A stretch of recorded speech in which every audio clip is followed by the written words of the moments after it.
Oi, gente, boa tarde. Boa tarde, Walter, né? Que bom que você está aqui no nosso programa de pós-graduação em Geografia, nessa turma aqui do doutorado, né? A gente fica muito feliz, já começa agradecendo. O André te mandou um beijo, ele está chegando em Viçosa agora também, senão ele viria aqui na aula, estaria aqui conosco, né? Ele mandou um abraço aí para. E agradeceu muito também a tua participação aqui no nosso programa. Gente, esse aqui é o professor Walter, para quem não conhece ainda, a gente tem uma turma diversificada aqui, temos geógrafos, né, temos pessoas de outra área, e a nossa primeira turminha aí do doutorado, né, que a gente tem feito muita coisa bacana, eles vieram aí de uma jornada bem grande da Semana Nacional de Ciência e Tecnologia, com várias atividades aí, como a gente conversou, né, gente, na semana passada. A Edic também está comigo aqui nessa disciplina de seminários, né, hoje ela não pôde estar presente, que ela está viajando para Brasília também, e aí ela pediu desculpas, né, mas ela ia, em algum momento ela disse que tentaria participar, mas como ela está em questão de voo, né, ela não sabe se chega a tempo para pegar algum momento aqui da nossa aula. Então, gente, vou apresentar aqui o professor Walter, né, ele é professor do Departamento e Programa de Pós-Graduação da Universidade Federal do Fluminense, é bolsista de Produtividade em Pesquisa do CNPq, PQ2, e atual coordenador da pós-graduação lá da UF, tá? Possui graduação em Geografia pela Universidade Federal do Pará, mestrado e doutorado em Geografia pela Universidade Federal do Fluminense, e é coordenador do Núcleo de Estudos sobre Território, Ações Coletivas e Justiça, NETAG, É NETAG, isso. membro do Parece nome de remédio, esse nome de grupos, mas é isso, né, Taj? NETAG, membro do grupo de trabalho da classe, Territorialidades e Disputas e Resistências, e integra a Rede Brasileira de Pesquisadores em Geografia Socioambiental. Tem experiência em pesquisa nos seguintes temas: movimentos sociais, identidades coletivas e direitos territoriais, as lutas pela terra, território e por reapropriação social da natureza, ecologia, política dos grandes projetos de desenvolvimento, território, conflitos, justiça ambiental, territorial e geografia. E o Walter, para mim, é sempre uma pessoa muito especial, né, Walter? A gente chega nessa terra aqui como migrantes. Eu conheci o Walter também lá na UF, né? Enquanto você chegou no mestrado, No mestrado. acho que a Amélia era do doutorado, né, comigo, e então a gente se conheceu nesse momento, né, de também como migrantes aqui nessa terra. E fomos construindo a nossa vivência, nossas relações aqui nessa terra carioca. Então, Walter, muito bem-vindo aqui ao nosso programa. Quem nos dera, né, se fosse presencial, mas a gente sabe que está essa correria danada que a gente tem, né, e sair de Niterói para a Baixada, né, para Nova Iguaçu, não seria um movimento muito rápido. Então, bem-vindo aqui ao nosso programa. Muito obrigado, Cris. Estou bem feliz também de estar aqui com vocês. Dar parabéns aí pelo doutorado, pela turma inaugural. Vocês sempre, quem começa, sempre é um marco na história da instituição e na história da vida das pessoas, né? E também se agradecer ao convite da Cris, da Edileuza. Tenho encontrado bastante o André nas tarefas aí de coordenação de curso, né? E a gente tem estado junto também. E tem outros colegas que participam desse programa que eu conheço, que eu acho pessoas muito interessantes, e com certeza é um programa importantíssimo para o Rio de Janeiro e para a geografia brasileira. Quando a Cris me convidou, né, e o seminário, eu até pedi para ela que a gente me mandasse o programa para mim entender um pouco qual é a dinâmica, né, qual é a proposta. E a gente sabe que a geografia é absurdamente heterogênea, e as turmas são heterogêneas. Então, esses seminários de doutorado são sempre um exercício de alteridade, assim, da gente reconhecer e de praticar uma espécie de interdisciplinaridade interna à própria geografia. A gente fala muito de interdisciplinaridade da ciência, mas a gente não exercita ela nem dentro do próprio campo, da própria área disciplinar da geografia. E esses seminários heterogêneos, assim, eles têm essa tarefa, às vezes, de fazer a gente reencontrar. E eu fiz uma proposta de trabalho aqui para vocês, chamada... Eu vou compartilhar a tela, se eu consigo, que eu também não sou lá um grande habilidoso nessas tarefas aqui. Vocês me avisem aí se...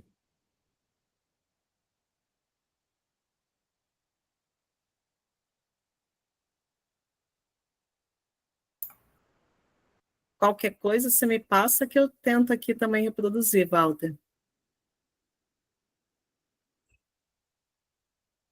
Está aparecendo a apresentação? Apareceu pequenininha aqui para mim. Bem parte. Vou tentar aumentar.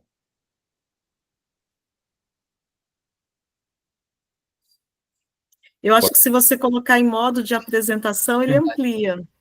Sim. É que eu não gosto de ficar sem ver ninguém, fico perdido. Tá. Não, mas está dando para a gente ler.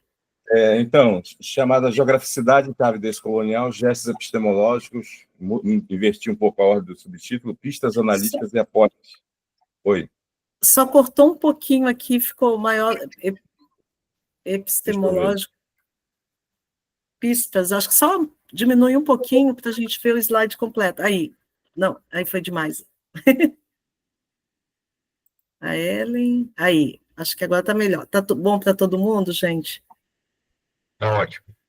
Bom, eu coloquei esse título e um dos textos que tem a ver com uma trajetória, uma certa abordagem que, no meu modo de entender, virou até muito popular, até pop na geografia e nas ciências sociais brasileiras, de uma forma geral, mas muito pouco rigorosa, muito pouco debatida em termos de uma abordagem mais consistente de leitura de método, que é essa coisa do pensamento descolonial.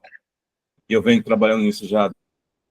Peguei na UF, como estudante ainda de mestrado, já tem 20 anos que eu estou, né, trabalhando com essas questões, e um encontro e uma pessoa decisiva para esse debate foi o colega, né, que é meu colega até o ano passado, que nós perdemos, o professor Carlos Valdo Porto Gonçalves, né, que foi responsável na geografia, com certeza, mas também não só na geografia, mas nas ciências sociais brasileiras, de meio que introduzir esse debate no Brasil. Na geografia, ele tem o mérito completo de iniciar essa discussão. Então, um dos textos que eu mandei foi uma sistematização que eu fiz de uma parte do trabalho dele, que é gigantesca, sobre a Amazônia, e que eu entendo que o Carlos Walter, de um certo modo, ele construiu de uma maneira muito própria, que era típico da pessoa, quem conheceu ele sabe disso, da personalidade dele e do modo de trabalho dele, uma forma de fazer geografia que é muito singular e que tem elementos disso que eu estou chamando de uma geograficidade em chave descolonial. Ele oferece para a gente um caminho que não é necessariamente um método. Sei que o seminário você discute método, não é um método no sentido de um sistema consistente, coerente e orgânico de abordagem de geografia, como tem certas referências e certos autores em geografia. Mas existe um outro sentido de método. Também método é caminho, é percurso e escolhas de caminho que a gente faz para produzir conhecimento. O Carlos fazia essas escolhas, tomou certas direções e certos caminhos, mas ele não era um pensador, que eu posso dizer, sistêmico, no sentido de organização de ideias e de tomar o método como sistema. Eu sempre digo que é possível pensar método em duplo sentido.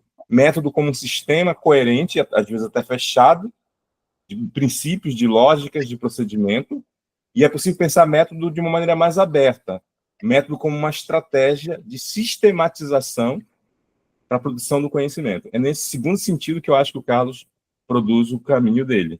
E aí eu achei interessante usar ele como um álibi para tentar discutir o que é essa abordagem descolonial em geografia. Então, eu uso ele mesmo como uma espécie de intercessor de avatar. Eu uso o trabalho dele para falar e, ao mesmo tempo, falo do meu, e para tentar construir essa abordagem. Então, para fazer isso, eu organizei algumas etapas desse exercício para a gente tentar ser um pouco mais sistemático, né? Eu coloquei aí um prólogo, que é esse que eu já comecei a fazer, justificando as minhas escolhas, então eu justifico. Eu mandei alguns textos para vocês, e eu tomei o texto do Carlos, sobre o Carlos, como uma referência para pensar os elementos que eu queria conversar com vocês. Depois eu vou falar um pouco dessa trajetória da obra dele, do que eu considero, que eu chamo de gestos epistemológicos, que a obra dele faz para pensar a Amazônia. Mas eu gostaria de dizer que vai para além da Amazônia. Ele formulou esse exercício, essa forma de problematizar o conhecimento, pensando a Amazônia, mas no final eu queria trazer esses elementos para vocês, que ele não é uma exclusividade temática, esse assunto, mas trata-se de uma forma de, que eu estou chamando de gesto epistemológico, de uma forma de se relacionar com a produção do conhecimento. Depois eu entro nas chamadas pistas analíticas, que é o que eu estou chamando de uma forma de ampliar a imaginação geográfica e política sobre a Amazônia. E que eu estou chamando de ampliar a imaginação geográfica? Uma certa forma de fazer geografia.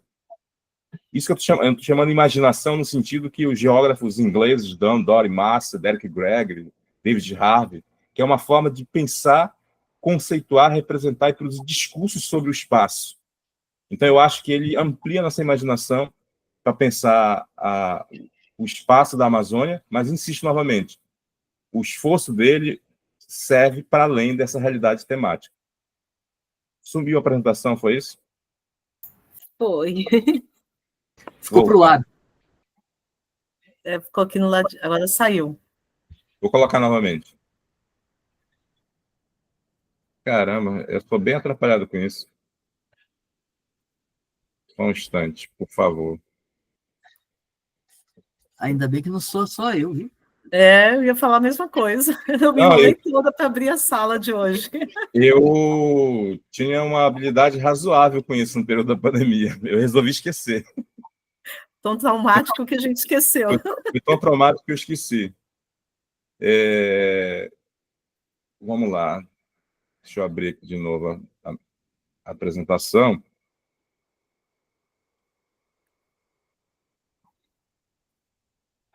Enquanto eu vou abrindo, eu vou comentando aqui. Então, eu fiz esse percurso dessa conversa, né? Vocês têm os textos. Fundamentalmente, o que eu vou tratar está nos textos, de uma maneira ou de outra. E eu vou falar nesses 4 pontos, esses 4 pontos principais e um prólogo aí, que eu estou começando a fazer, que é explicando um pouco a minha escolha, um exercício incomum de fazer, né? De fazer uma reflexão a partir de um autor, mas não para pensar o autor ou o tema que ele faz. Por que eu faço isso? Né? Por que eu me resolvi pensar essas questões?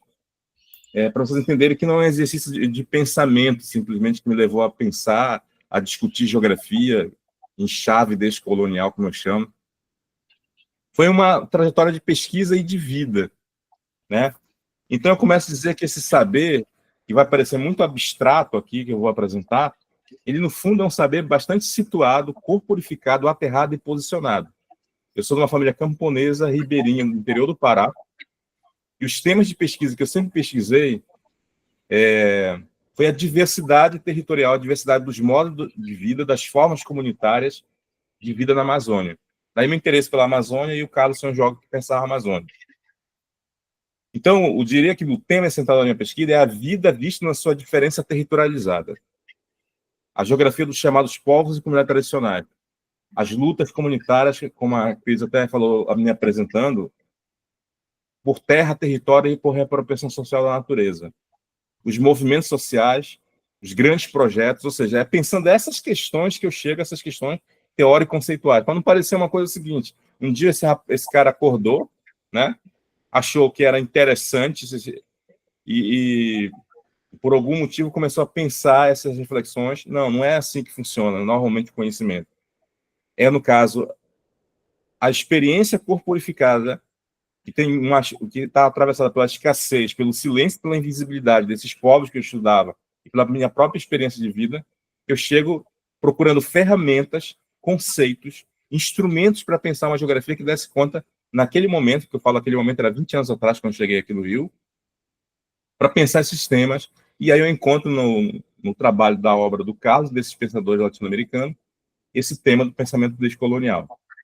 Então, só para deixar claro, que eu acho que isso é muito relevante. Eu acho extremamente relevante. A gente tem uma mania na universidade, em qualquer das abordagens de geografia, de estar muito preocupado com os conceitos, com os métodos, com os protocolos, com os princípios. Tudo isso é muito relevante, com teoria. Só que a gente tem que perguntar qual é o problema que move a gente. Quais são as questões que nos movem? Porque o mundo, a vida e os problemas vêm primeiro, antes das teorias, dos conceitos, das escolhas metodológicas. É um pouco esse um princípio que no final eu vou retomar. Bom, avançando um pouquinho, então, quando eu olho o trabalho do Carlos, ele é um geógrafo dos mais importantes. Depois que ele morreu, isso ficou mais claro para nós, que vivíamos cotidianamente com ele, um dos mais importantes geógrafos do Brasil, da América Latina, quiçá do mundo. Eu nunca vi uma mobilização tão grande em torno da pessoa, de um intelectual, nem na geografia, nem fora da geografia, com a morte dele. Ele foi homenageado de movimento social no interior do Brasil pelas grandes universidades da América Latina e do mundo. E do Brasil nem se fala. Então ele produziu uma obra muito grande. Uma obra que é... Eu coloquei alguns livros aqui, os livros especialmente. Ele escreveu 4 livros sobre a Amazônia. Um é a tese de doutorado dele. E ele escreveu aqui pelo menos mais 4 livros que têm a ver com o debate da ecologia política ou da geografia ambiental. Esses livros são em épocas muito diferentes. Os livros sobre a Amazônia são Amazônias e Amazônias, Geografando os Varadouros do Mundo, que é a tese de doutorado dele, Amazônia Encruzilhada Civilizatória, Tensões em Curso, Horizontes Amazônicos, que foi um livro já no período da pandemia, que ele escreveu com mais 2 colegas, um economista e um geógrafo lá do Pará, que foi me orientando em doutorado. Escreveu com ele um livro, o Bruno, que é um cara brilhante. E esse livro sobre paixões da terra, descaminho do meio ambiente, desafio ambiental, globalização da natureza, natureza da globalização, isso não encerra os livros dele, mas eu coloquei os principais, que tem a ver com a discussão que eu quero fazer, que tem a ver com uma leitura ambiental de ecologia política em chave descolonial. Esse é o exercício que eu tenho feito para pensar os problemas que eu tenho pensado. Para vocês visualizarem aqui um pouco, eu até coloquei a capa desses 4 livros sobre a Amazônia, né? Para ficar um pouco mais concreto, né?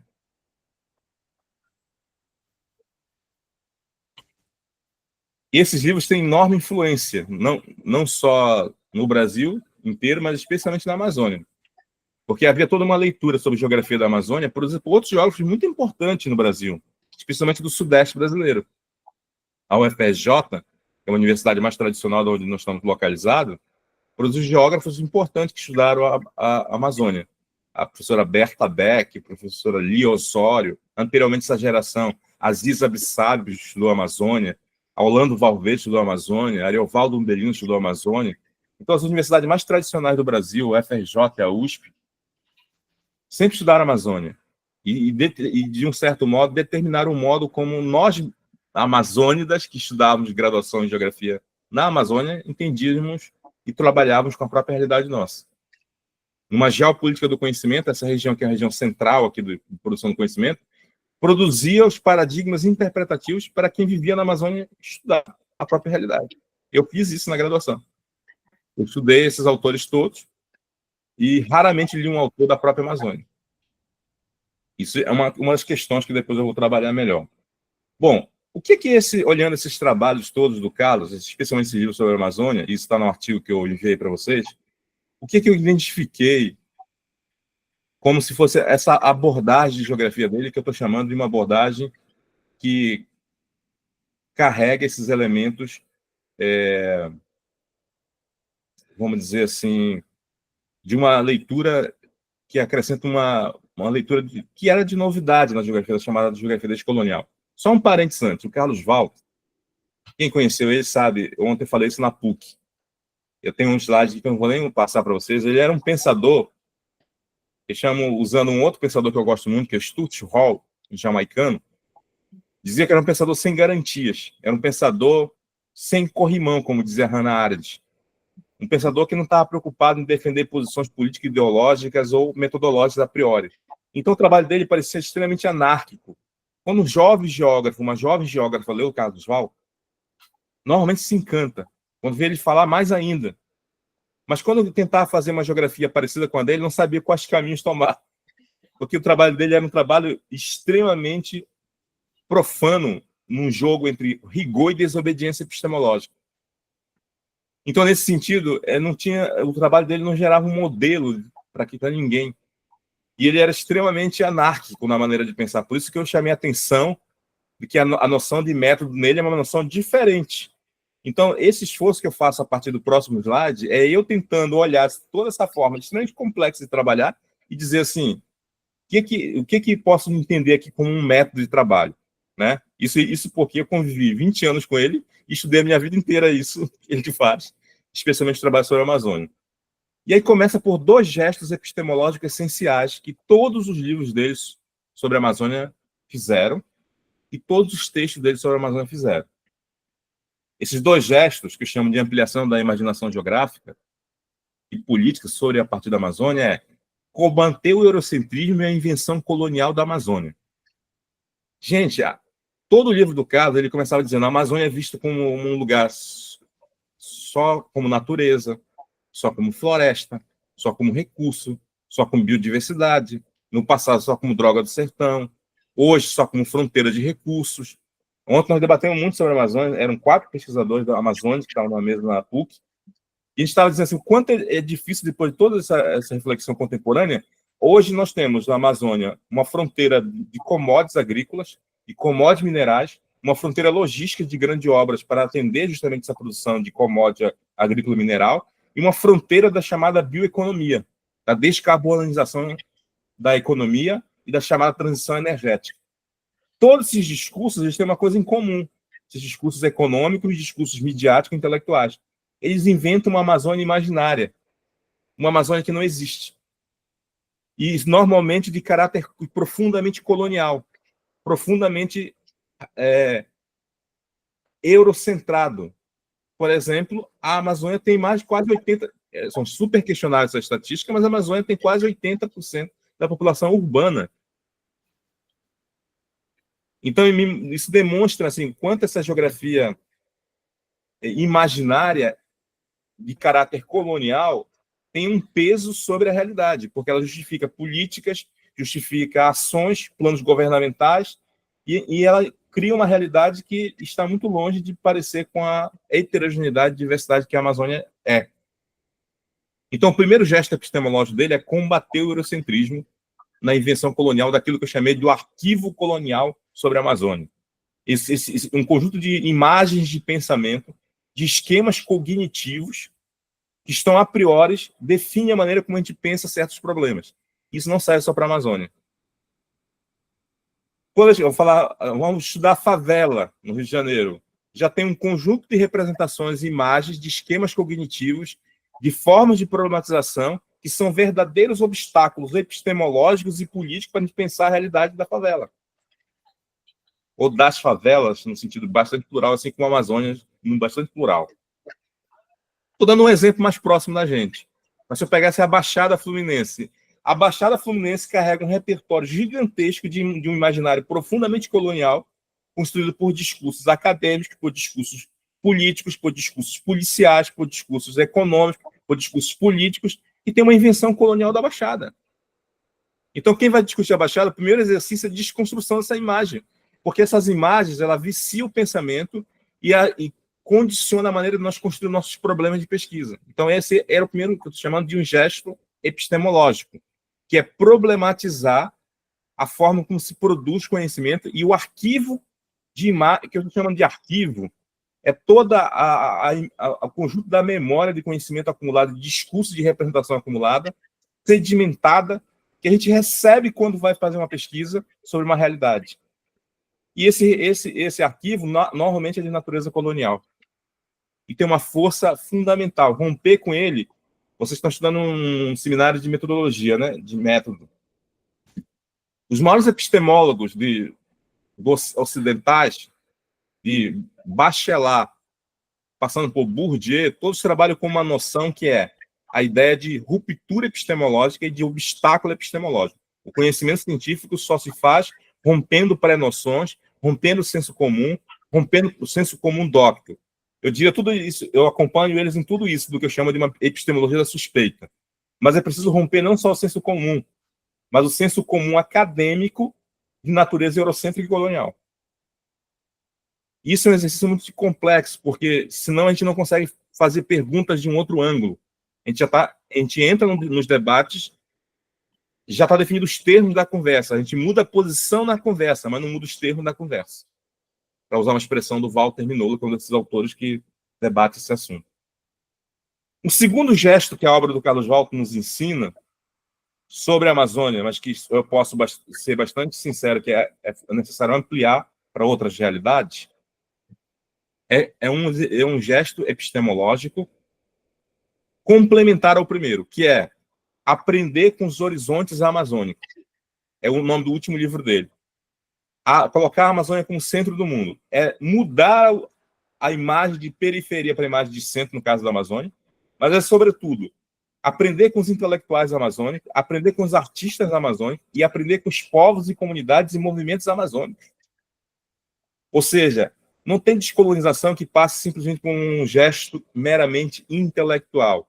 É necessário mudar a maneira e a relação que a gente tem com outras formas de saberes. Eu imagino também que é impossível fazer uma pesquisa sobre a Baixada ou favela, como eu falei anteriormente, para falar de exemplos muito próximos nossos aqui, se a gente não aprende com os saberes produzidos pelas próprias comunidades, pelos discursos, pelas práticas, pelas próprias comunidades. Então, só que isso é mais fácil falar do que fazer. Ou seja, o intelectual ele é educado metodologicamente para suspeitar do que ele chama de senso comum, que é todo saber que não é o dele, né? Então, é uma reeducação metodológica, aprender com os saberes que não são os saberes científicos. Isso não quer dizer que a gente vai abandonar o saber científico para o saber popular, saber local. Só os nomes já são suspeitos, os adjetivos que a gente dá para isso. Saber popular, saber local, senso comum, depois a gente pode problematizar isso. Mas são saberes que não são os nossos, né? Nós adjetivamos eles assim.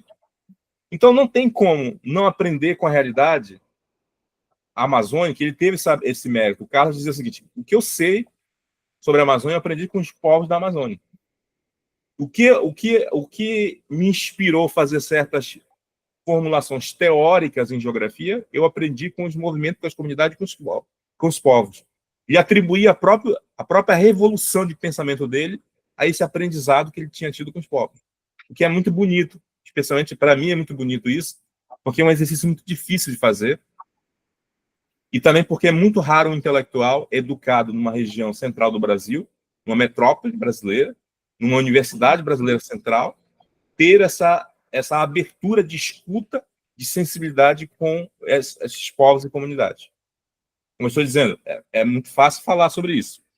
Fazer é um pouco mais embaixo. Como eu venho dessa realidade, hoje sou um professor universitário, um pesquisador, mas eu estive do outro lado do balcão, né?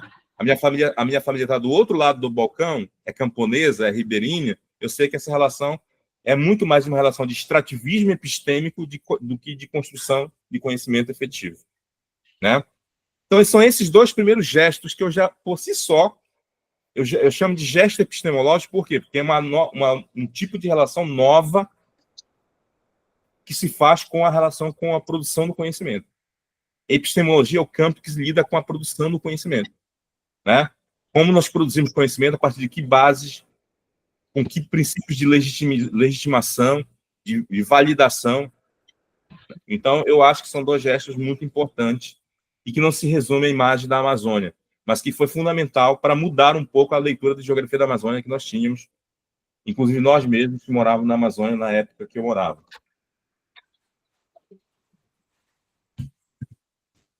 Bom, só isso para mim já daria um caldo grande aí para conversar. Mas ele fez não só esses gestos analíticos, como ele produziu o que eu chamo de gestos epistemológicos, como ele produziu o que eu chamo de pistas analíticas, que é, de um certo modo, a sua teoria de geografia, que é uma teoria e uma abordagem de método em geografia. Do modo próprio, como eu comentei, quem é essa figura, como escrevia, como era a personalidade dele. Você não vai encontrar um texto do Carlos Walton, alguém poderia aqui cair na tentação no final da aula falar: Walter, pô, me manda um texto do Carlos Walton que eu veja isso tudo aí, né? que eu pegue que seja base de método para mim. Eu sinto muito. Eu estou 20 anos procurando isso e não achei. Questionei muitas vezes ele em aulas e conversas, por que tu não escreve um trabalho com essa natureza, mas de demonstrar a abordagem metodológica? Ele se recusava a fazer isso. Mas, enfim, como eu não tinha o compromisso que ele tinha com a forma de ser, eu resolvi traí-lo e fazer uma sistematização, no sentido de a traição, no sentido de que ele nunca fez um trabalho de teoria abstrata. Ele falava, eu detesto teoria teórica. Então, ele pensava em teoria aplicada o tempo inteiro. Mas eu considero que isso aqui é muito importante para pensar a Amazônia e para pensar outras realidades, nessa direção disso que eu dei de título, né? De uma geograficidade em chave descolonial. Então, primeira dessas pistas analíticas, ele consagrou no título de um livro mais famoso dele sobre a Amazônia, que é a Amazônia, Amazônias. Isso obriga a gente que a realidade da Amazônia é mais da metade do Brasil. Se eu pego a Amazônia continental, é um mundo gigante. Como eu falei, a população urbana, a diversidade é a marca da Amazônia. Eu vou passar para um próximo item que eu discuto um pouco. Eu acho que como eu tinha 3 apresentações, eu fui somando elas, eu acho que eu esqueci o slide, mas eu vou dizer. Era pelo menos em 4 registros que a ideia de diversidade territorial aparecia no trabalho do Carlos, se for pensar a Amazônia. A primeira ideia, a diversidade com heterogeneidade físico-ecológica. Desde os trabalhos do Absaber, o Carlos Walter usava bastante nos trabalhos dele de geografia da Amazônia. O Absaber, ontem o Sancler, que é um professor lá do Pará, fez uma apresentação lá na PUC, só sobre a obra do Absaber sobre a Amazônia. O Absaber produziu uma série de mapeamentos, uma série de zoneamento, uma série de regionalização, mostrando o quanto a Amazônia é diversa do ponto de vista da heterogeneidade física e ecológica. E, às vezes, dá a ideia da Amazônia simplesmente com uma imagem única, homogênea entre rio e floresta. A diversidade é de floresta, a diversidade é de relevo, a diversidade é inclusive de variações climáticas. Ou seja, a paisagem da Amazônia é muito heterogênea do ponto de vista físico e ecológico. Não é essa homogeneidade toda que parece. Mas esse é o primeiro registro que o Carlos trabalhava. O segundo registro é das desigualdades socioespaciais, produzidas pelo desenvolvimento desigual e combinado, que gera uma Amazônia completamente diferente. A região onde minha família mora, se você viaja a 80 quilômetros, a impressão é que você está em 2 planetas diferentes, entre uma Amazônia e outra. Uma Amazônia dos grandes projetos, da modernização do espaço, do agronegócio, da mineração, das grandes barragens, dos migrantes, que a população é basicamente migrante. Você viaja a 80 quilômetros, chega numa Amazônia ribeirinha, parece que está parado no tempo, no sentido de que vive uma outra temporalidade, tem um outro padrão de ocupação, uma outra lógica cultural. Então, é muito diversa a Amazônia, porque os processos econômicos geram desigualdades socioespaciais muito profundas na Amazônia. Esse é o segundo registro. A Amazônia é diversa porque se somou paisagens físico-ecológicas diversas com desigualdades socioespaciais diversas. Mas se fosse só isso, estava bom. Tem uma terceira abordagem, que é pensar a Amazônia na sua diversidade cultural. A Amazônia é profundamente diversa. Começa é o lugar que maior concentra a população e as terras indígenas do Brasil. Só as terras indígenas do Brasil e as línguas indígenas do Brasil são mais de 200 na Amazônia. Só isso são 200 mundos. 200 línguas são 200 mundos diferentes. Agora eu falei, a Amazônia tem metrópoles com mais de 2 milhões de 3 milhões de habitantes quando pega a zona metropolitana. A Amazônia tem cidades médias, a Amazônia tem cidades do agronegócio, tem cidades também tradicionais. Então, tem uma diversidade cultural fundamental. Que o Carlos chamava dessa diversidade territorial de diversidade nos últimos trabalhos dele, de uma diversidade ontológica e de uma diversidade epistemológica. Por que diversidade ontológica? Porque há muitos mundos amazônicos. Ontologia é uma palavra, parece um palavrão, mas a tradução é: existem muitos mundos amazônicos dentro do que nós chamamos de Amazônia. E existem muitos saberes. Ele gostava de falar de uma rede de sorvete que tem lá no Pará, que é espetacular realmente a sorveteria, que a quantidade de sabores que tinha na sorveteria era mais de 100 frutas diferentes. Isso mesmo, Cinti. Tem por aqui pelo Rio, né? E ele dizia assim, isso significa um acervo de saberes. Sabores tem por trás saberes escritos. Então tem uma diversidade epistemológica gigantesca nesse lugar, chamado Amazônia. Então, portanto, a primeira aprendizagem dele é que o espaço, o território, o ambiente, a paisagem, a categoria que a gente quiser usar, é atravessada por diversidades que estão conectadas, que estão enredadas, que estão, vamos dizer assim, entrelaçadas entre diversidade biofísica, ecológica, diversidade cultural, desigualdade social e diversidade ontológica e epistemológica. Aí alguém diz, não, mas isso é na Amazônia. Eu pergunto, será que se a gente olhasse essa realidade mais próxima nossa, a gente também não viria uma diversidade muito grande?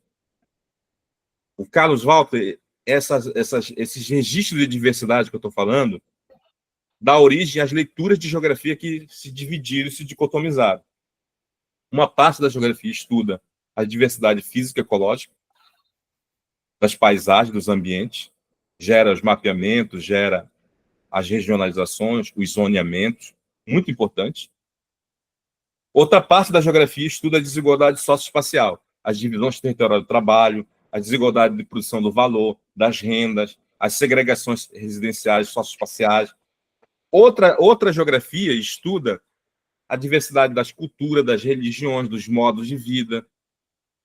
E outra geografia, essa super recente, estuda os mundos, as ontologias, as epistemes. São 4 tipos de geografia. Nos departamentos, isso são professores que nem conversam um com o outro. E não é só num departamento, não, em qualquer um do Brasil. Eu estou dizendo que ele tentava usar as 4 leituras para pensar a diversidade territorial. Aí alguém dizia assim, mas isso teria, cada abordagem dessa tem uma leitura de método. Ele não estava nem aí para isso. Geografia, ele pensava na totalidade. A diversidade era a articulação entre o lançamento dessas relações. Por isso que ele fala que ele é um pensador indisciplinado. E por isso ele cria uma geografia singular. Isso é um desafio para nós. Porque nós somos formados por uma profunda disciplina. E eu comecei a conversa nossa falando assim, o exercício principal nosso de aprendizado é dentro da própria geografia, de fazer interdisciplinaridade na própria geografia. Porque na própria geografia, os pesquisadores e professores não conhecem o que o outro colega faz. Né? Então, essa é a primeira chave analítica. E coloca um desafio brutal. E não tem como... E aí eu falo... Por que ele fez isso? Porque ele se achava muito poderoso? Não. Porque não tem como explicar a Amazônia na sua diversidade territorial só por um registro ou pelo outro. Não tem como explicar. Segunda pista que o trabalho dele apresenta sobre a Amazônia e que também serve para pensar outras realidades. Engraçado, eu tinha slide para tudo, ó. Vou passando tudo isso aqui. O slide que eu estava procurando era esse aqui. Depois eu posso mandar o slide para vocês. Também está no texto, né? A segunda pista, que aqui está com o primeiro, mas é a segunda, isso que dá juntar 3 apresentações. 3 dias diferentes, estava fazendo 3 palestras, estou misturando. É o que ele chama de entender a Amazônia ou o espaço como uma acumulação desigual de tempos. Essa fórmula é conhecida. Essa fórmula é uma epígrafe repetida inúmeras vezes sobre a obra do professor Milton Santos, que foi orientador do Carlos Jovem, por incrível que pareça, no mestrado. E que o Carlos Walter tomava como uma referência fundamental ao Milton Santos. Mas o Carlos Walter se apropriava, não só do Milton Santos, mas de outros autores, de maneira muito própria e criativa. Eu falo no meu texto que é uma maneira profana. quase selvagem, ou seja, o Milton Santos era um pensador profundamente sistêmico, completamente diferente do Carlos. E não é nenhum problema nisso, não estou dizendo que um pensador indisciplinado e assistêmico é um pensador que tem virtude e o sistêmico não tem virtude, só estou dizendo que são tipos de trabalho muito diferentes. E ele tomava essa ideia de que a Amazônia é uma acumulação desigual de tempos, que é a expressão do Milton. Só que no Milton Santos, a acumulação desigual de tempo tem a ver com as divisões territoriais do trabalho, que geram sistemas técnicos, morfologias espaciais, que acumulam no espaço formas espaciais e ritmos diferentes. Milton falava de tempo lento, tempo rápido. Ele falava que existem camadas, não só de solo, geológicas, de tempo da história natural da Terra, mas sociais, camadas de tempos sociais cristalizados nas formas do espaço. Isso é muito importante para a gente, porque isso coloca um desafio de pensar a geograficidade como uma leitura geohistórica. E isso é uma defesa que eu faço profunda. Não existe geografia sem leitura geohistórica. Eu não estou falando de geografia histórica, que é uma área específica muito importante, que tem como recorte pensar o passado, a espacialidade a partir do passado. Eu estou dizendo que a geografia do presente só tem densidade, só tem consistência se pensada com densidade histórica. E isso a gente está muito ainda por fazer essa consistência metodológica. Por quê? Porque, na verdade, normalmente os estudos de geografia são muito presentificados. Eles pegam 5 anos, 10 anos, 3 anos, nem justificam metodologicamente por que esse tipo de recorte. A questão é, o caso, como explicar a Amazônia só pelo presente? E aí um detalhe, eu que fui formado na Amazônia, tudo que a gente estudava sobre a Amazônia, parece que a Amazônia tinha nascido nos anos 60. Toda a literatura sobre a Amazônia é sobre os anos 60, sobre a modernização do território. A primeira coisa de descolonização que ele faz, dizendo, nós temos que ver os tempos largos, os tempos longos.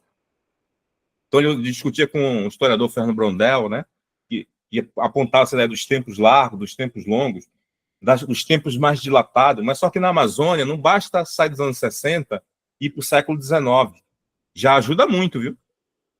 Mas aí ele começa a falar assim, não basta ver os tempos sociais, nós temos que olhar os tempos geológicos, os tempos geomorfológicos de formação da floresta, de formação das características dessa região, né? Então agora, por exemplo, o grande debate da ciência contemporânea, e está na geografia também, é sobre antropoceno, que é um debate sobre uma reflexão extremamente, vamos dizer assim, polêmica em termos de datação, mas para mim a datação é o menos relevante, mas importante do ponto de vista de juntar história social com história ambiental. E é isso que o Carlos faz. Ele vai no Milton Santos, no Fernando Brondel, na história ambiental e mostra que a Amazônia, de fato, é uma acumulação desigual de tempo, mas alguns tempos desses têm milhares de anos.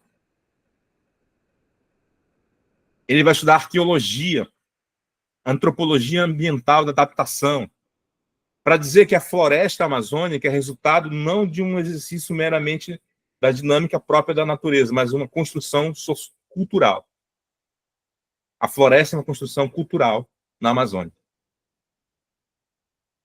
Isso muda tudo, porque você vai entender, na verdade, que os povos da Amazônia foram os povos esses povos que têm uma tecnologia, uma memória biocultural, uns saberes ancestrais, eles criaram quase um milagre que é a Amazônia, e que é um ambiente físico que é regulador, ambientalmente falando, em escala mundial, mas é de uma fragilidade extrema. É só ver o que está acontecendo agora na Amazônia nesses últimos anos. Esse ano está dramático.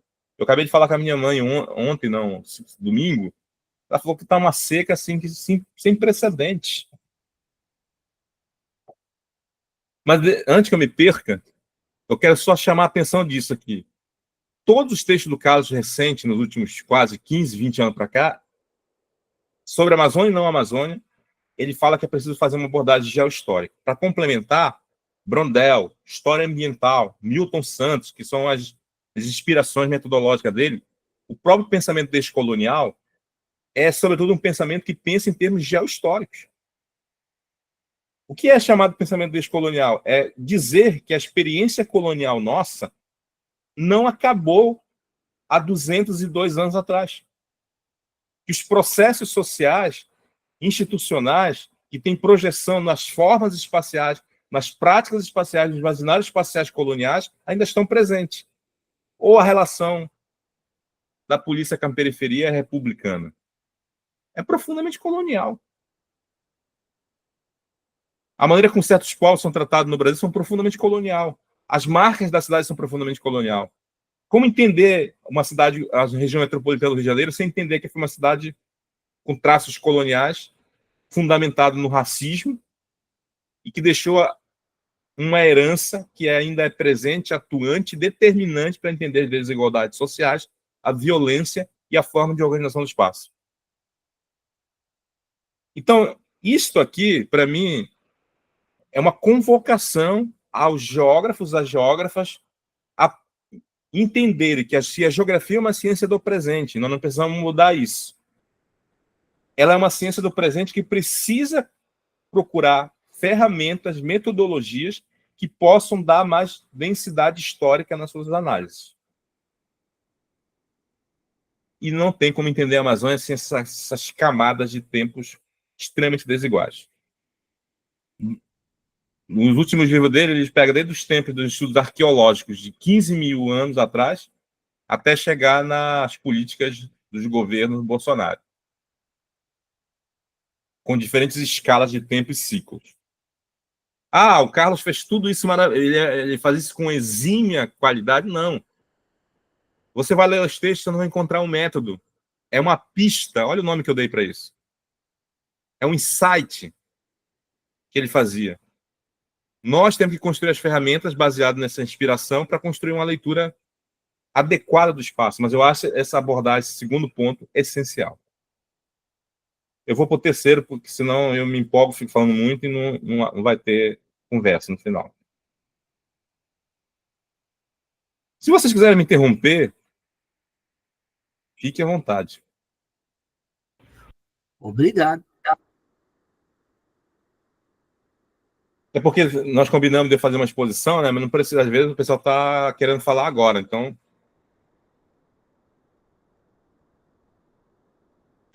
A terceira pista, que aqui está a segunda, porque eu simplesmente peguei uma apresentação da outra e não mudei, é pensar a relação sociedade e natureza, que é o tema mais clássico da geografia, mas que, infelizmente, apesar da realidade óbvia de que os processos e os problemas centrais do nosso tempo são problemas híbridos, a geografia continua pensando de uma maneira extremamente fragmentária, não só entre geografia física, mas também em geografia humana. Então, não basta ser geografia física e geografia humana. Tem que ser ainda geografia urbana, geografia agrária, geografia política, geografia da população. Não basta ser geografia física. Tem que ser geomorfologia, climatologia. Eu não estou questionando a especialidade, eu estou dizendo o limite do excesso de fragmentação do conhecimento. E o Carlos Walter sempre se negou e ele fez parte de um processo de renovação crítica da geografia brasileira que foi extremamente perverso com esse debate. Os geógrafos críticos eram os geógrafos que abandonaram, em grande parte, o debate sobre sociedade e natureza. E ele foi um dos poucos nessa geração que nunca abandonou isso. Os livros dele da década de 80, ainda até hoje, têm uma importância central. Um livro como Descaminhos do Meio Ambiente, 89, você vai ler ali, tem provocações essenciais ainda para hoje. Então, ele pensa a Amazônia tentando fugir dessa dicotomia, porque, para ele, a leitura espacial, territorial e ambiental da geografia precisa necessariamente considerar a dimensão física, ecológica, ou o que ele chamava de metabólica, da produção social, do espaço e da constituição dos territórios, das territorialidades. Essa ideia de constituição metabólica, essa ideia de inscrição metabólica das relações sociais, ele traz um certo marxismo que trabalha com metabolismo, que trabalha com fratura metabólica, que diz que, na verdade, as relações sociais não são só relações de poder e de linguagem de cultura, como normalmente a gente atribui, as relações sociais. As relações sociais, ou numa linguagem disciplinar, as práticas sociais ou as práticas espaciais são práticas de poder de cultura e de linguagem, mas elas são práticas marcadas por uma inscrição físico-ecológica ou material e energética ao mesmo tempo. Isso parece uma bobagem, mas isso é determinante para a gente pensar nos problemas centrais do nosso tempo. Olha, ontem, uma mesa lá sobre a Amazônia, o Bruno, que foi meu ex-orientando, escreveu o último livro com o Carlos Walter, apresentou dados tão aterrorizadores do avanço do agronegócio, do avanço da mineração, do avanço da logística, do garimpo, do narcotráfico. Os mapas que ele apresentava, parecia que a plateia só ia sumindo na cadeira, entendeu? Porque é tão impactante, né, que os pesquisadores, especialmente, né, alguns do campo da climatologia, mas mais amplo, os estudos ambientais, falam o tempo todo de ponto de não retorno da Amazônia, falam de uma mudança já de tipos de paisagem,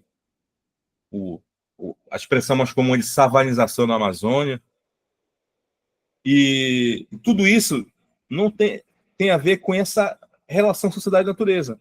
Então, por causa a natureza, como eu falei anteriormente no item anterior, se a floresta é uma produção cultural, não existe natureza, e o que eu vou falar é polêmico, não existe natureza que não seja produzida e organizada socialmente.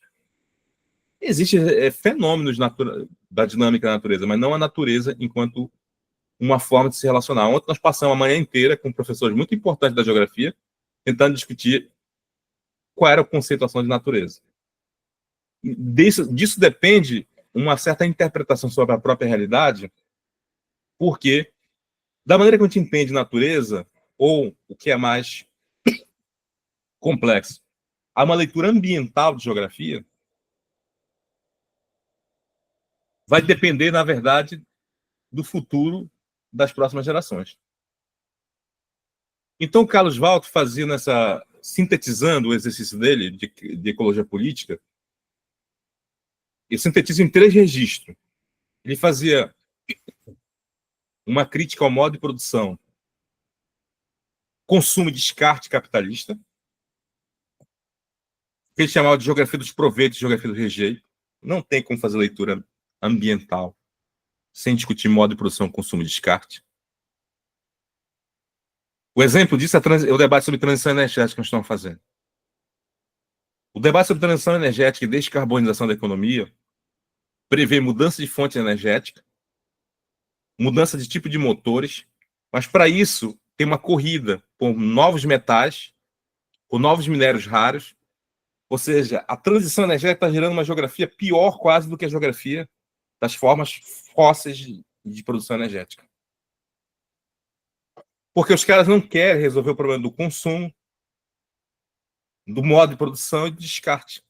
Nossos computadores duram 4 anos, nossos celulares duram 2 anos.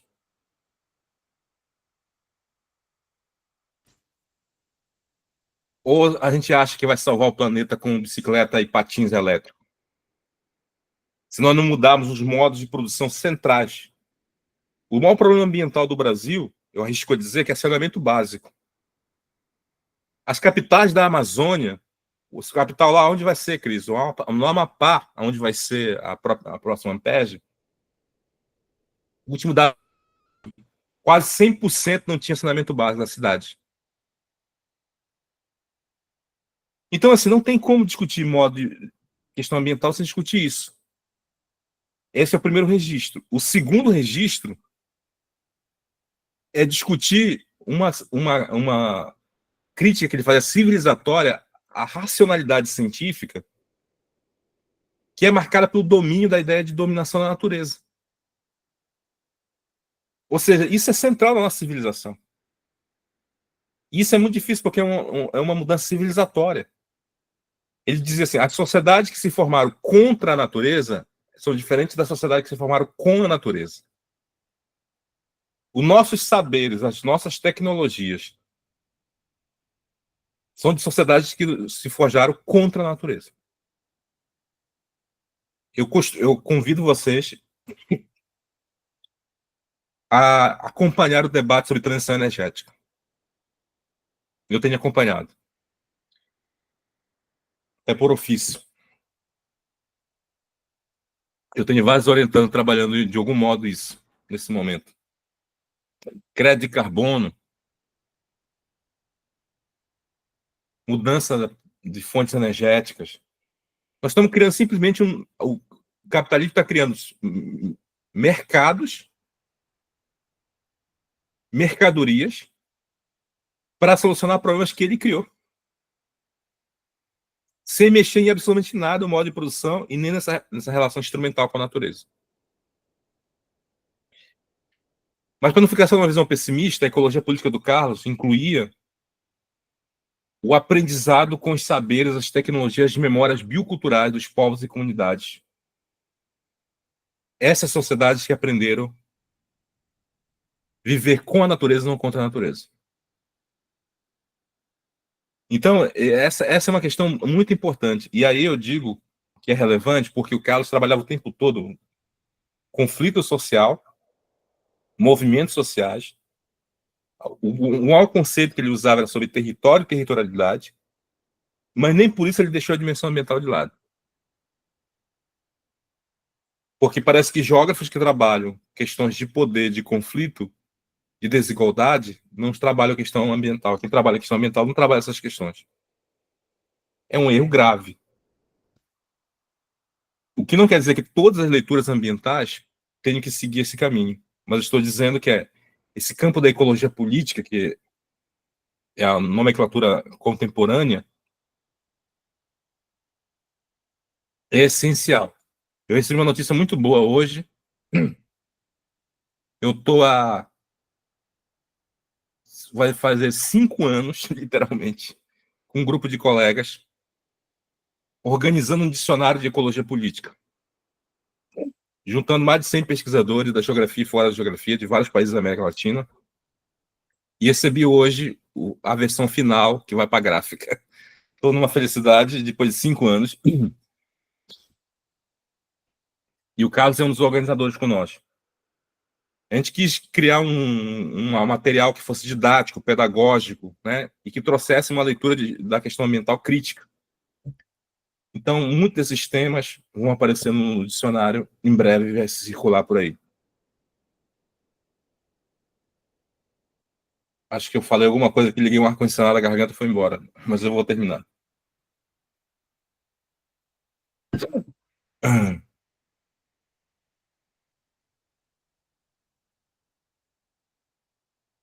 A quarta contribuição, ou pista analítica que o Carlos contribuiu para pensar a Amazônia, mas não só a Amazônia, como eu estou insistindo aqui, né? É uma coisa que ele falava o tempo inteiro e que as pessoas achavam que era uma brincadeira dele. Que ele dizia que a geografia não é substantivo, a geografia é verbo. Ele fala assim, dessubstancializar a geografia. Para isso, as pessoas achavam que ele gostava tanto de ficar brincando com a etimologia das palavras que as pessoas levavam isso com um tom de brincadeira. No fundo, é um deslocamento epistemológico brutal a forma de fazer geografia. Pensar a geografia como verbo é pensar a geografia a partir das práticas sociais, das ações. Isso não quer dizer que não é pensar o espaço, não é pensar o território, não é pensar o ambiente, mas é pensar a partir das práticas. E é pensar a partir daqueles grupos que ele falava dos de baixo. Ele falava que a geografia tinha uma herança epistemológica e política, que era uma herança de ser o que ele chamava o geógrafo, um funcionário do rei. E que era um olhar do Estado, um olhar que olha sempre de cima e de longe. O Marcelo Lopes, num texto dele, fala isso que é uma visão de sobrevoo. Uma visão das grandes escalas. Uma visão que o Carlos Walton problematizava muito, ele falava, é o sensoriamento remoto. Brincando que o sensoriamento remoto pode ser uma ferramenta fundamental, mas a geografia não é sensoriamento remoto. Que devíamos caminhar numa geografia de perto, de dentro e de baixo. Então a geografia como verbo é sobretudo fazer uma geografia que hoje parece comum, que é falar a geografia dos povos, das comunidades, dos movimentos, das resistências, mas que era muito incomum no tempo que ele começou a fazer. No caso da Amazônia, mudou o olhar completamente nosso.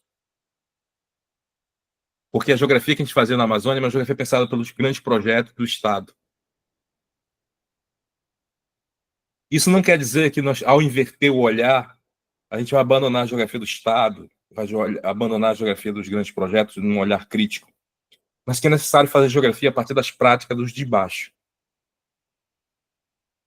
Isso é, talvez, a marca mais identificadora da obra do Carlos Walker. Essa ideia da geografia como verbo, de uma geografia dos de baixo e de uma geografia das resistências. Que ele escrevia dessa maneira, né? Resistência, para dizer que não era só uma forma de estudar reações, mas estudar formas de existir e de vida. Eu vou acelerar um pouquinho aqui para poder a gente conversar. Depois eu posso retomar cada ponto desse, se vocês acharem interessante. A quinta pista era uma coisa que ele falava, a exaustão. Ele dizia o seguinte: a geografia é uma ciência da ordem, o desejo do geógrafo inconsciente, freudianamente falando, é de ordenar, é de organizar. Mas a gente precisa entender as desordens, os conflitos, as tensões, as instabilidades. Porque ele dizia, o conflito é o ponto de partida, é um sintoma da sociedade. Quando você olha os conflitos que estão acontecendo hoje na Amazônia, esses conflitos são reveladores dos principais problemas daquela região. Quando eu pergunto para vocês quais são os conflitos que vocês percebem mais evidentes no lugar que vocês moram, eles são reveladores dos maiores problemas. Os conflitos nas famílias são os maiores reveladores dos maiores problemas familiares. Os conflitos nos relacionamentos, nos casamentos, você poderia exagerar agora aí para o campo psicanalítico, mas o conflito e a conflitividade, ele falava assim, é o lugar privilegiado epistemologicamente para entender os problemas da sociedade e, portanto, da sociedade territorializada e espacializada. Então, ele insistia muito. Se você pegar os textos do Carlos, os centenas de artigos que ele escreveu, a maioria tem essa palavra tensões territoriais e conflito no título. Porque, para ele, não é possível fazer uma geografia que não tenha como um dos pontos de ancoragem metodológica os conflitos. E a geografia dele sobre a Amazônia, os livros todos partiu dos conflitos que aconteciam na Amazônia. Os conflitos de territorialidade, os conflitos de forma de apropriação social da natureza, os conflitos de representar e viver o mundo, os conflitos econômicos, os conflitos ambientais, os conflitos ontológicos de mundos diferentes que se encontram. Então, tinha muitos adjetivos para falar a palavra conflito, porque os conflitos são multidimensionais, né? E tem múltiplos arranjos. Por fim, a sexta pista era uma coisa que o Carlos Walter insistia muito, eu chamei de imaginação geográfica e imaginação política, né? Na apresentação que eu dei aí. Ele dizia que, na verdade, ele dizia que nós estamos... Ontem eu falei isso na PUC lá, né? Porque a gente estava tentando... O convite da mesa da PUC era pensar o futuro. Não tem nada mais difícil hoje. Nós estamos sem imaginação política para pensar o futuro. O discurso das ciências contemporâneas é sobre colapso, desastre, catástrofe, fim do mundo. Não é esse o discurso hoje? E tem até uma estética do fim do mundo. As artes estão completamente distópicas, só falam do fim do mundo. As teorizações, depois da pandemia, a pandemia foi uma espécie de ensaio de fim do mundo para nós, né? O mundo vive dois conflitos bélicos, que são dois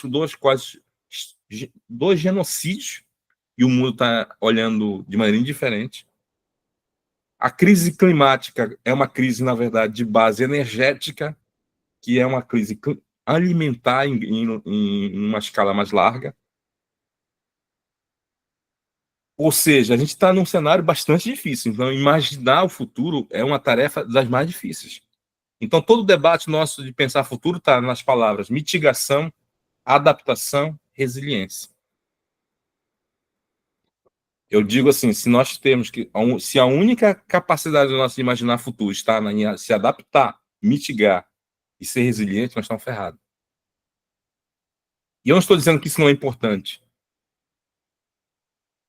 Todo mundo sabe, na vida pessoal da gente, que se adaptar, mitigar e ser resiliente é central para continuar existindo. Só que as políticas precisam ter alguma capacidade de imaginação de futuro. E eu estou falando isso do ponto de vista concreto. Acabou umas eleições agora. Todo mundo já está em pânico. Porque as eleições projetam a extrema-direita de novo no poder. A eleição nos Estados Unidos projetam a extrema-direita ganhando. Ou seja, eu não quero deixar ninguém deprimido. Ou seja, o mundo está numa situação dramática. Então, da onde buscar repertório político, cognitivo e ético para se inspirar para uma nova realidade? O Carlos dizia. Nós temos que olhar não para cima, mas para baixo. E temos que olhar a história de luta dos povos, que sempre souberam sobreviver. O Ayrton Krenak falava, nós somos especialistas em fim do mundo. Já passamos vários fins do mundo. Os brancos estão lascados, que não estão acostumados com o fim do mundo. Ele dizia isso, evidentemente, porque o mundo dos grupos indígenas vem sucessivamente acabando para muitos deles. É claro que eu não estou falando de fim do mundo, no sentido de que vai acabar o que existe, mas ao mundo como existe, em suas várias dimensões, provavelmente não existirá daqui a um curto espaço de tempo, falando em escala civilizatória. Então ele dizia assim, a luta pela vida, a luta pela dignidade, a luta pelo território é um programa político dos povos e das comunidades. Ele insistia numa coisa que parece absurda. A coisa que o Carlos Walton mais falava nos últimos anos era na geografia, era a palavra vida. Vida como categoria da ecologia política e da geografia.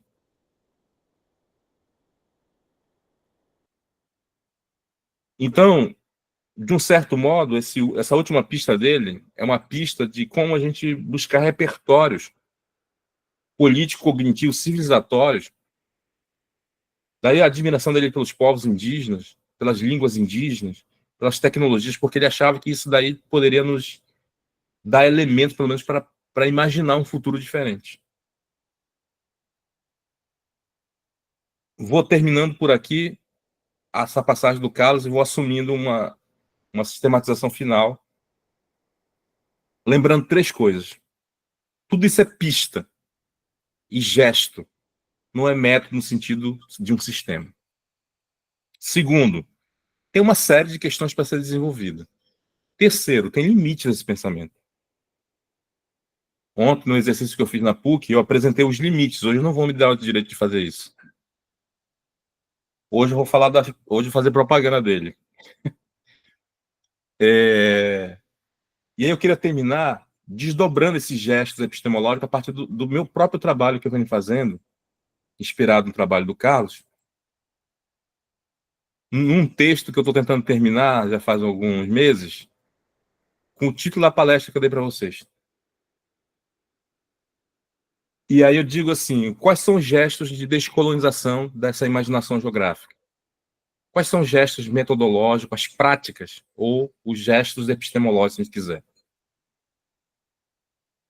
Primeiro, não há pesquisa que se propõe numa imaginação descolonial ou chave descolonial que não comece pelo gesto de situar, corporificar, aterrar, posicionar o pensamento. Isso não quer dizer que nós vamos cair em essencialismo de lugar de fala, como normalmente as pessoas acham, e há muita gente que faz. Mas eu estou dizendo que não há uma ciência que não tenha lugar de enunciação. O que tem são discursos científicos que escondem a geopolítica e as corpopolíticas do conhecimento e os privilégios epistemológicos, as hegemonias epistêmicas, e naturaliza a ideia de que o conhecimento é produzido a partir de um único lugar, como se classe não importasse, como se gênero não importasse, como se língua não importasse, como se lugar social não importasse na produção do conhecimento. Então não é cair no essencialismo, é simplesmente posicionar, aterrar e corporificar e situar o pensamento. Esse é o primeiro gesto. E o Carlos fazia isso. Segundo, uma atitude, não basta citar autores descoloniais. Isso aí é política de citação acadêmica. Sou coordenador do programa, viu? Então, eu cobro dos estudantes publicar, faço tudo o que todo mundo faz aí, que a Cris com o André deve fazer com vocês. Mas eu digo que conhecimento crítico, especialmente que se diz em chave descolonial, não é simplesmente uma política de citação. É uma atitude diante do mundo. É um compromisso. Esse compromisso só se realiza se no cotidiano da produção do conhecimento acontecer algumas coisas bem difíceis de ser feitas, que é ter uma certa desobediência epistêmica. Toda a nossa educação metodológica, vou falar coisas polêmicas agora no final, depois vocês podem me cobrar. Toda a nossa educação metodológica, que eu chamo de educação metodológica, o processo formativo da gente como pesquisador, como cientista, como pesquisadora, como cientista, é baseado em algumas ideias, como a ideia de rigor, consistência, tradição, filiação. Você precisa ler os clássicos, você precisa estar ancorado nos autores mais consistentes, você precisa ter rigor, você precisa ter seriedade, você precisa ter consistência metodológica. Eu concordo com tudo isso. Só que muitas vezes, em nome desse dispositivo de educação metodológica, se esconde racismo epistemológico, eurocentrismo, uma visão colonial do mundo. Por quê? Os clássicos, as tradições, as filiações são homens brancos europeus. Por isso eu nunca mais vou ler esses geógrafos. Não, não é isso que eu estou falando. Eu estou falando que é preciso ter uma relação de rigor e desobediência, dialeticamente falando. Seria uma responsabilidade intelectual dizer para vocês que rigor não é importante, mas o pensamento se cria numa dialética entre rigor e desobediência. Também não basta ser só desobediente sem estudar nada. Aí não é desobediência. Aí é performance lacradora, simplesmente.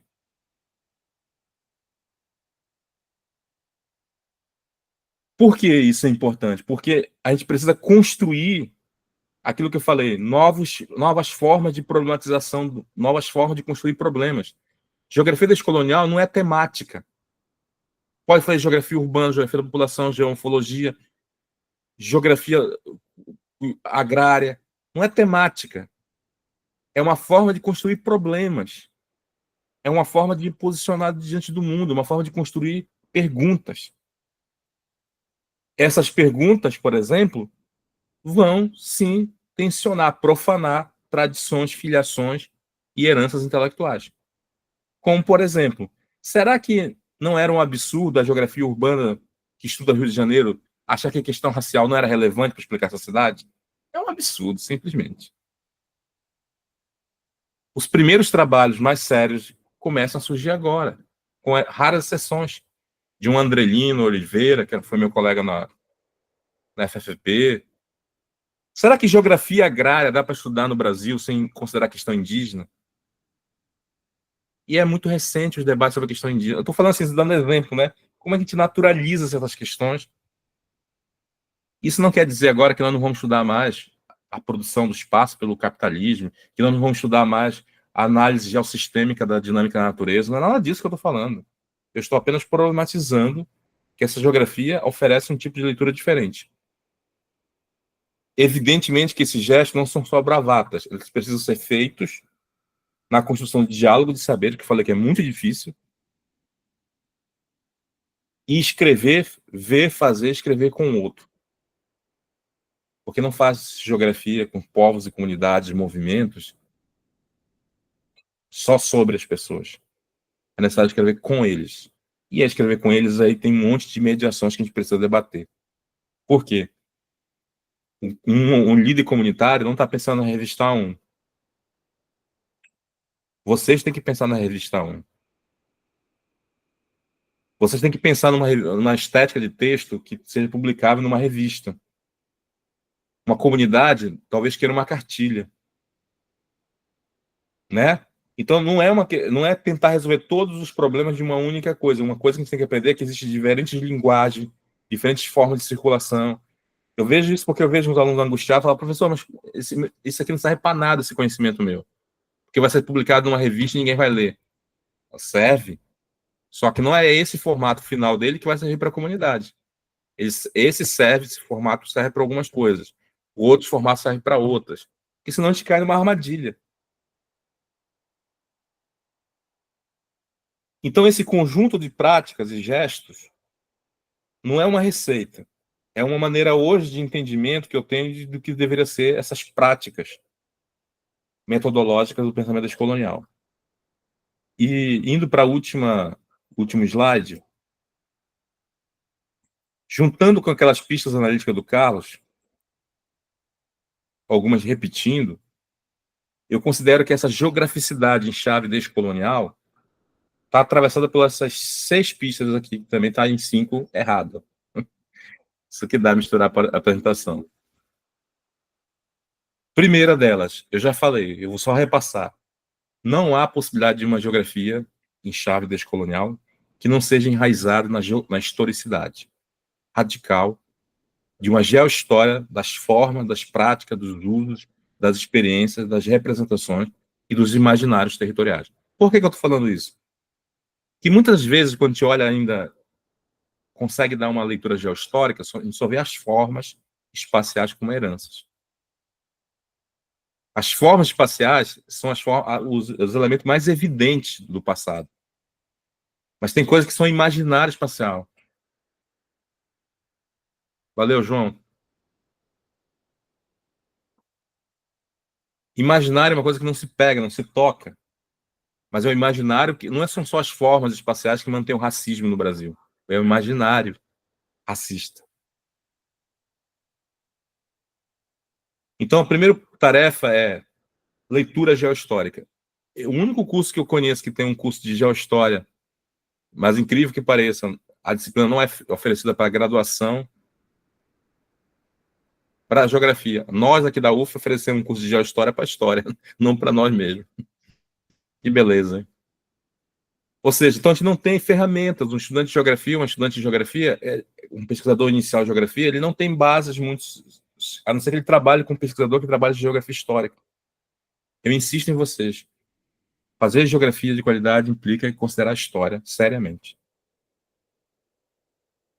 Segundo, pensar a geograficidade a partir da zona do não ser. É difícil explicar isso agora na altura do campeonato, mas significa pensar a partir daqueles grupos, historicamente, que foram negados como plenamente humanos.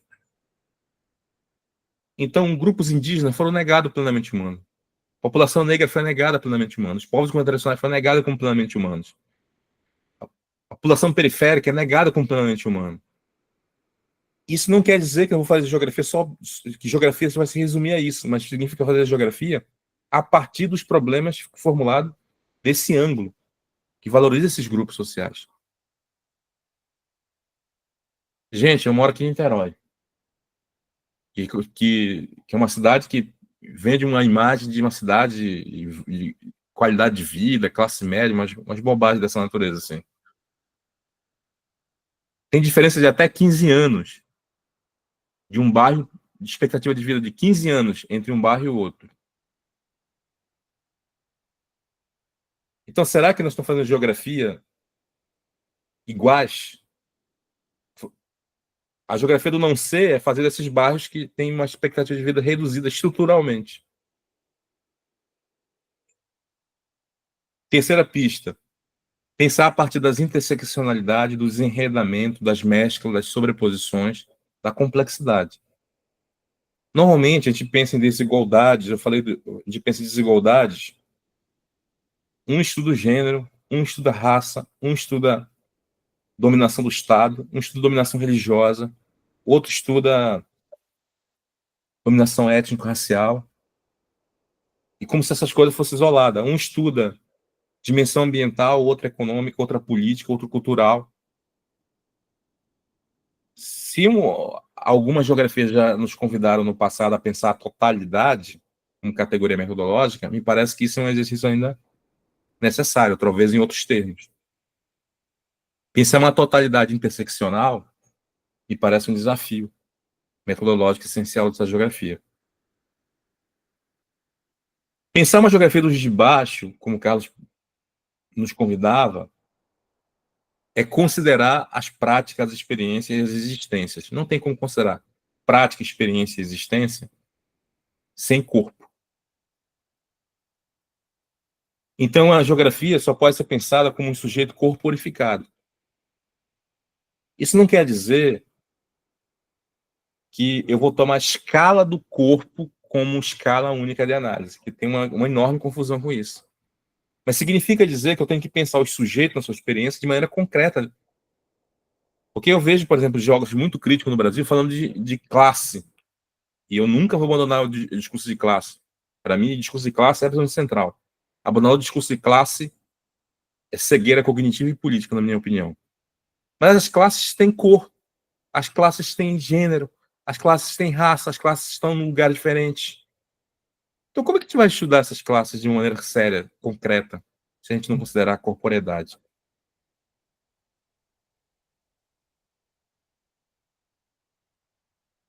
Quinta pista.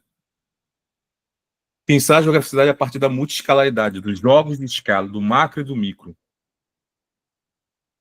A geografia, talvez seja o tema que a geografia mais avançou metodologicamente, falando no sentido amplo da ciência nas últimas décadas, foi um debate de escala. Mas o debate ainda é muito um debate epistemológico. Começou uma tradução de textos da geografia inglesa, especialmente. Tá, na nossa revista mesmo tem uns 3, 4 textos de importância muito grande no debate internacional. Outras revistas do Brasil têm publicado textos. Alguns geógrafos brasileiros têm feito livros só sobre o conceito de escala, que tudo isso é muito importante. Mas essa questão das escalas não pode ser só uma discussão abstrata de epistemologia. Ela tem que ser um recurso metodológico e político para as análises. E aí é um desafio a gente treinar esse olhar multiescalar. Não só em termos de cartografia, mas em termos de análise geográfica, provavelmente, mas também de cartografia. E, por último, é preciso pensar a multidimensionalidade na geografia. A linguagem da geografia é sempre uma linguagem que ora privilegia o econômico, ora privilegia o político, ora o ambiental, ora o cultural. Esse tipo de leitura é uma epistemologia do século XIX, já dizia o Emmanuel Einstein. O Bruno Latour dizia que essa divisão de economia, política, cultura, linguagem, uma gramática analítica completamente artificial. Bruno Latour fazia uma provocação, ele dizia assim, então tem o econômico, tem o político, tem o ambiental e o que é o social? Alguém sabe explicar o que é o social, quando eu falo que tem o econômico, o ambiental e o político? Tem o social, não existe nesse sentido. Para mostrar a artificialidade dessa linguagem. Encerro dizendo, tanto o Carlos quanto as minhas construções são pistas e gestos em plena construção de uma geografia que está se fazendo num processo de pesquisa absolutamente ainda precário e incompleto. Contudo, eu acho que, como eu comecei dizendo, é possível ter uma outra leitura de método, que é pensar o método como um sistema consistente. É preciso pensar protocolos de método. Em alguns casos, os colegas que trabalham com modelagem, que já é uma coisa muito mais fechada a princípio, e tudo isso é válido na geografia. Ser coordenador da geografia, vou completar 4 anos do programa de pós-graduação, ter sido chefe do departamento, me ensinou uma coisa. Nós temos que disputar a nossa interpretação de geografia, mas temos que ter uma tolerância e respeitar, porque a geografia é muito heterogênea e plural. Quando eu apresento isso aqui, não tenho nenhuma ilusão e imaginação de que todo mundo vai fazer geografia nesses termos. Mas estou dizendo que é uma abordagem, uma construção que pode ajudar, especialmente uma leitura de geografia que se popularizou sem o devido acompanhamento metodológico. que popularizou como um tema e como gramática política, que é o que aconteceu com o chamado pensamento descolonial. É muito atraente, especialmente para novas gerações. Por quê? Porque é uma linguagem que atualiza uma gramática política dos nossos tempos, mas ainda carece de leitura metodológica, né? E de diálogo dentro da disciplina de geografia. Bom, acho que é isso. Eu mandei alguns textos, né, para vocês. Estou construindo outros, tentando avançar nessa direção e está aberto aí para o debate com vocês, né, que eu já falei muito, na verdade. Obrigada, Walter. A gente... Nossa, estou aqui fervilhando. Minha caixa de som. Deixa eu vou interromper agora aqui. Desconectou aqui o Bluetooth, deixa eu ver.